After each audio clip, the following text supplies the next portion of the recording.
नमस्कार साथियों, आज एक बहुत ही महत्वपूर्ण टॉपिक को लेकर फिर से मैं आप लोगों के सामने उपस्थित हूँ। आज का मेरा टॉपिक उत्तराखंड के अंदर नर्सिंग भर्ती जो चल रही है उस पर जिस तरह से मैंने अपनी पिछली वीडियो में बताया था कि सवालिया निशान लगातार खड़े होते जा रहे हैं। आखिर सवालिया निशान क्यों खड़े हो रहे हैं और जो जो घटनाएं हो रही है उस पर पर्दा डाला जा रहा है।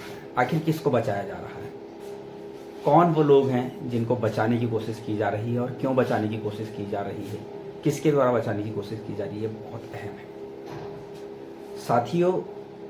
मैंने जैसे बताया था आपको 12 दिसंबर 2020 को जब वैकेंसी आई थी उस समय एक ऑडियो वायरल हुआ था।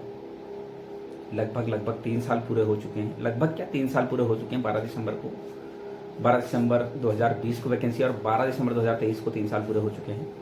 एक ऑडियो वायरल हुआ था जिसमें 1-1 लाख रुपए के लेन देन की बात आई थी सामने, कुछ लोगों के नाम भी सामने आए थे। उस पर हमने कार्रवाई की मांग भी की थी, उस पर हमने लगातार शासन प्रशासन से जांच की मांग की, लेकिन धीरे धीरे उस मामले को दबा दिया गया। आखिर क्यों, आखिर किसको बचाने की कोशिश उस समय की गई और आज तक उस ऑडियो की जांच क्यों नहीं हुई, ये बहुत बड़ा सवाल है। लगातार हम इस मामले को उठाते रहे लेकिन न शासन न प्रशासन कोई भी इस मामले पर बात करने को तैयार नहीं हुआ। और भर्ती जो चल रही थी बिल्कुल अच्छे तरीके से चल रही थी। उस भर्ती को पहले 2 टुकड़ों में तोड़ा जाता है। जो पहले एक साथ भर्ती आई थी 2621 पदों पर, उसमें मेडिकल कॉलेज और स्वास्थ्य विभाग के दोनों पद थे। लेकिन फिर उसके बाद भर्ती को 2 टुकड़ों में तोड़ा जाता है। पहले 1564 पदों की बात की जाती है, 1564 पदों पर विज्ञप्ति निकलती है। हमने उसका विरोध नहीं किया, हमने उस समय बस इतना कहा कि मेडिकल कॉलेज के पदों को भी इसमें मर्ज किया जाए, लेकिन वो पद उसमें मर्ज नहीं किए जाते हैं। सिर्फ और सिर्फ स्वास्थ्य विभाग के 1564 पदों पर विज्ञप्ति जारी की जाती है। उसका डॉक्यूमेंट वेरिफिकेशन होता है। सिलेक्शन लिस्ट 12 सितंबर 2023 को आ जाती है। उसके बाद 3 महीने बीत जाने के बाद 29 नवंबर को मेडिकल कॉलेज के लगभग 1455 पदों पर विज्ञप्ति जारी होती है। चिकित्सा चयन बोर्ड द्वारा यह विज्ञप्ति जारी की जाती है। जब यह विज्ञप्ति जारी की जाती है उस समय भी किसी के द्वारा कोई ऑब्जेक्शन नहीं किया जाता है, लेकिन आवेदन करने की जो डेट है वो 12 दिसंबर थी, 12 दिसंबर 2023। अचानक से 11 दिसंबर 2023 को हरिकृष्ण बिजलवान और उनके साथी हमारे स्वास्थ्य मंत्री डॉक्टर धन सिंह रावत जी के पास जाते हैं और उनसे निवेदन करते हैं, फोर्स करते हैं और एक ही बात कहते हैं कि मेडिकल कॉलेज के 1455 पदों पर जो विज्ञप्ति निकाली है उस पर जल्द से जल्द रोक लगाई जाए। आखिर रोक लगाने की वजह क्या थी, आखिर क्यों ये लोग रोक लगाना चाहते थे? ये लोग इस बात को भी कह सकते थे कि आप स्वास्थ्य विभाग के पदों पर जल्द से जल्द ज्वाइनिंग दीजिए और मेडिकल कॉलेज के पदों पर जिन लोगों का सिलेक्शन हो गया है इन लोगों को डॉक्यूमेंट वेरिफिकेशन में मत बुलाइए। लेकिन ऐसा नहीं कहा जाता है। इनके द्वारा कहा जाता है कि इन पदों पर रोक लगा दी जाए। 1455 लोगों के भविष्य के साथ एक झटके में खिलवाड़ कर दिया जाता है। 1455 लोगों के साथ एक ऐसा धोखा कर दिया जाता है और खुद को नर्सिंग बेरोजगारों का लीडर कहने वाले ये लोग नर्सिंग बेरोजगारों के साथ इतना बड़ा छलावा कर देते हैं और अगले दिन विज्ञप्ति पर रोक लगा दी जाती है और नोटिफिकेशन आता है। अग्रिम आदेशों तक भर्ती पर रोक लगाई जाती है। ये चिकित्सा चयन बोर्ड का नोटिफिकेशन आता है। आखिर ऐसा क्यों? 3 महीने तक आप कहां थे? 3 महीने तक आपने ज्वाइनिंग के लिए मंत्री जी से मुलाकात क्यों नहीं की और आपको यह हक किसने दिया भर्ती रुकवाने का? साथियों, मैं थोड़ा सा पीछे आप लोगों को ले जाना चाहता हूं। जैसा मैं आपसे पहले भी बात कर रहा था अभी कि एक ऑडियो वायरल हुआ था जिसमें पैसों के लेन देन की बात की जा रही थी। उस ऑडियो की जांच क्यों नहीं हुई? मैं फिर से अपने इस चैनल के माध्यम से उस ऑडियो को आप लोगों के सामने लाना चाहता हूं और शासन और प्रशासन से मैं सिर्फ और सिर्फ एक सवाल पूछना चाहता हूं कि आखिर किसको बचाने की कोशिश की जा रही है। इस ऑडियो में जिन लोगों की बातें हो रही है, जिन लोगों के नाम आ रहे हैं, आखिर उनके ऊपर कार्रवाई क्यों नहीं हुई? इस ऑडियो की जांच क्यों नहीं हुई? उन लोगों के ऊपर कार्रवाई क्यों नहीं हुई? आखिर वो पैसा किसके लिए इकट्ठा किया जा रहा था? कितना पैसा इकट्ठा किया जा रहा था? कौन कौन उस पैसे को इकट्ठा कर रहा था? ये सबके सामने क्यों नहीं आया? मैं अपनी उत्तराखंड गवर्नमेंट से एक निवेदन करना चाहता हूं, इस ऑडियो की निष्पक्ष जांच हो। मैं शासन और प्रशासन दोनों से निवेदन करना चाहता हूं कि इस ऑडियो की निष्पक्ष जांच हो और जो भी इसमें दोषी पाया जाए उसके खिलाफ सख्त से सख्त कार्रवाई की जाए। सबसे पहले आप ये ऑडियो सुनिए। Hello hello. हेलो। हाँ नीता। हाँ, अरे मैं तुझे फोन करी थी यार, आज मीटिंग रखी थी क्या?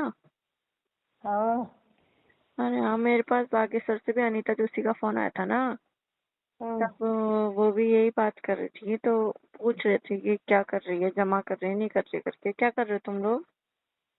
कर रहे सब जमा। कर रहे हैं? हाँ। क्या बोला अपना था? अपना अपना अपना जाना है सबको।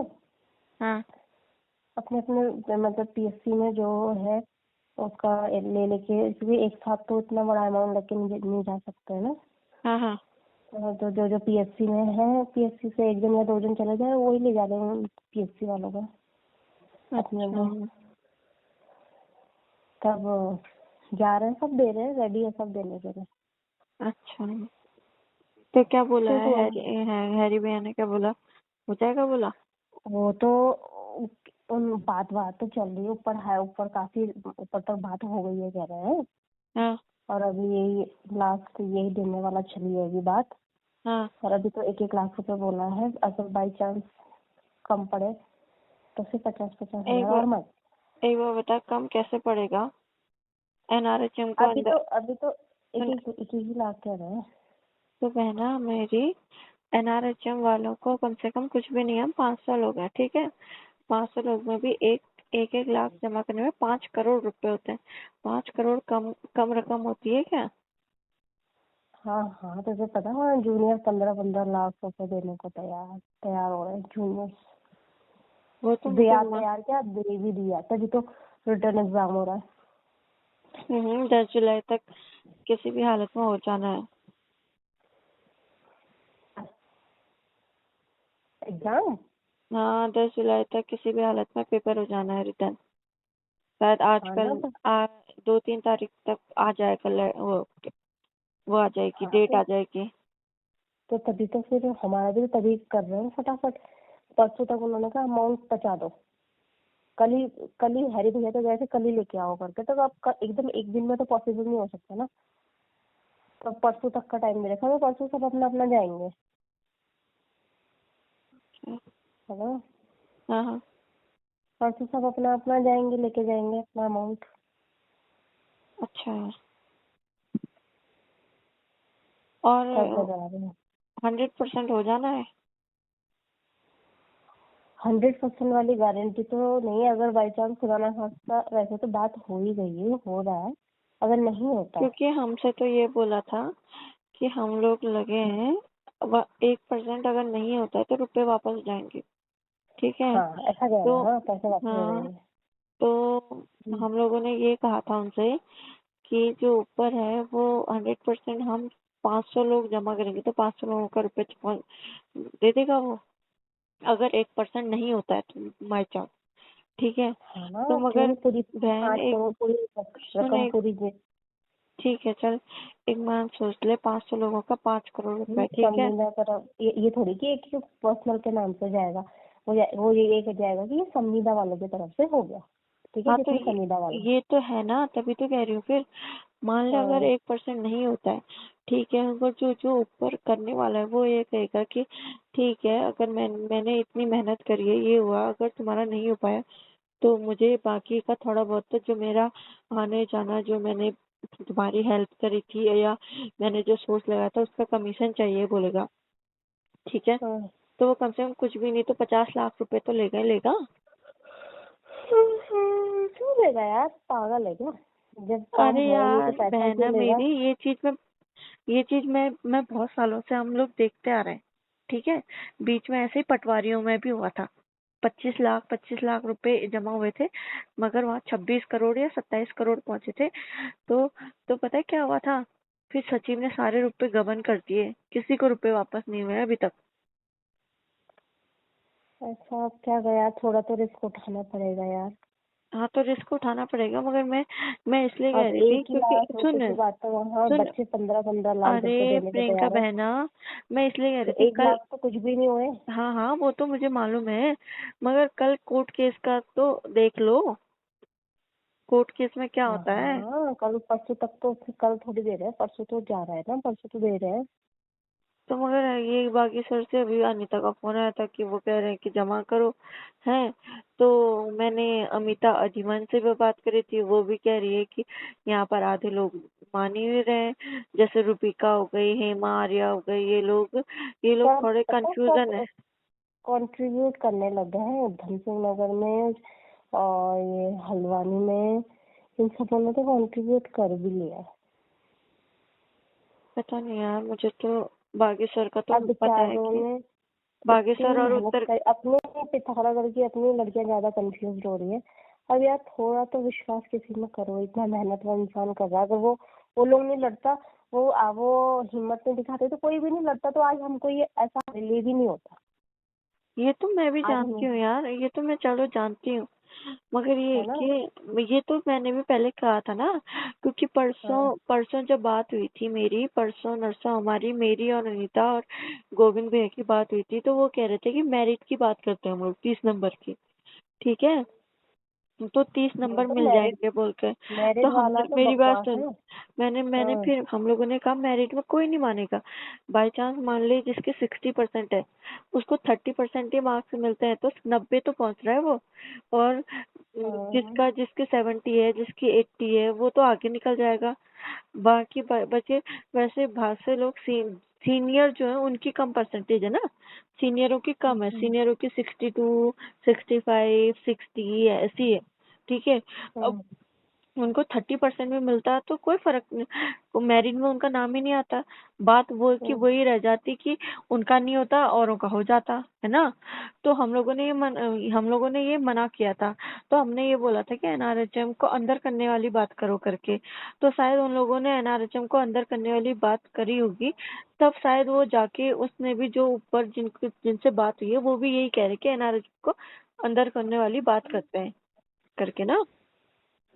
और वो हम्म, इस वजह से भी हो रहा है क्योंकि जो ये जो एनआरएचएम की हड़ताल हुई थी ना, उसमें अपर हम्म, सचिव ने भी साइन करके दिया हुआ है कि एनआरएचएम में जो नर्सिंग स्टाफ है, एएनएम स्टाफ है या नर्सिंग स्टाफ है, उनको हम हम्म, प्रावधान देंगे करके पहले, है ना, हम्म, नियमितीकरण देंगे, प्रावधान देंगे करके, तब वो हम्म। एनआरएचएम को अंदर करने की बात हो रही है।